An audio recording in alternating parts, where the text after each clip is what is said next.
Hi, I'm Starchild, and whether this is your first experience with pixel art, or you're getting back into it, like me, this video is for you. So thank you to Davoom for sponsoring this video, as we dive right in to pixel art. Rawr! Rawr!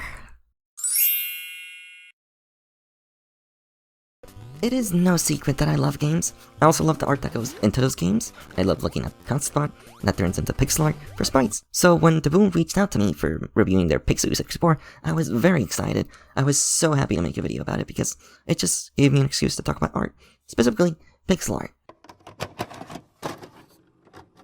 So a little bit of history on pixel art. It all started with graphic limitations when computers were introduced. How do we depict this complex object on our extremely limited displays? Well, a pixel is just a single square on a screen, and that pixel can only be one color.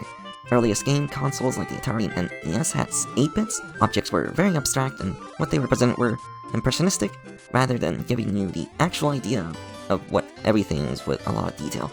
Then we move up with 16 bits, with the SNES, a jump in quality, the difference in graphical quality. We're comparing the Legend of Zelda to Link Between Worlds. You can notice there's a huge difference in detail. And then double that again. The 32-bit era of gaming, you have all these new aspects of visuals, the renaissance of pixel art.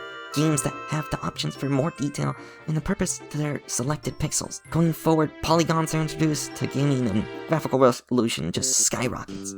But even now, pixel art remains a very appreciated part of graphics in games, and even pop culture. Something so simple and intentional, polygons show all these shapes, but the pixel art has a reason why those extra pixels along the outside have to be black. We need to use a single pixel for the black of the eyes, so much and so forth.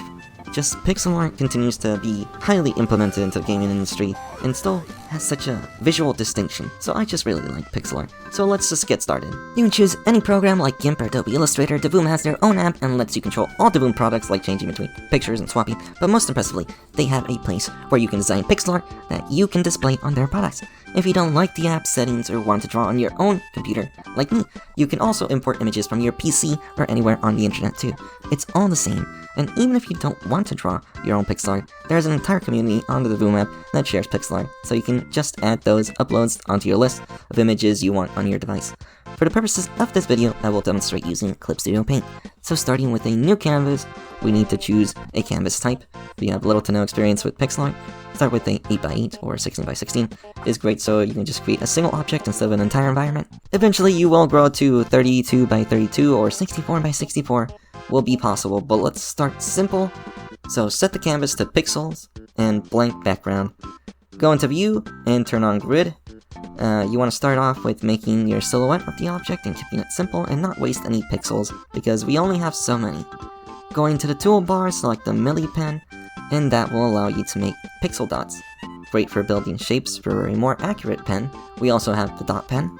The color selection should involve 3 basic colors like cell shading, my favorite, the base color, the highlight, and the shadow. Now that the coloring is complete, putting those finishing touches. The choice of an outline is stylistic, and in-game design has various purposes for it. Black outlines emphasize interactable objects, and no outlines allow for objects to blend into the background. There are also shaded outlines that just make the object more interesting and really pop. But I'm just here to make pretty artworks, so I want to focus on the object's aesthetic appeal, so once you finish, you can export your image. Now that you have your pixel art, where to display it? Oh, why thank you, Davoom. Here, on the Pixoo 64. That's right, a 64x64 pixel display, where you can show off all your best pixel art on it. It's not just a picture frame, it's an animated display, so it can show things like GIFs, and you can shuffle through different images, but my personal favorite feature is the built-in microphone that has a stereo display, so I know if my landlord will send me a noise complaint later today. So if you're a fan of pixel art or retro feels and just want to get a good taste of nostalgia, I'm sure the Pixoo 64 is for you.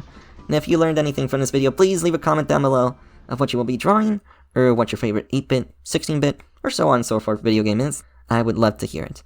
Make sure to use my promo code, link in the description. Bye-bye!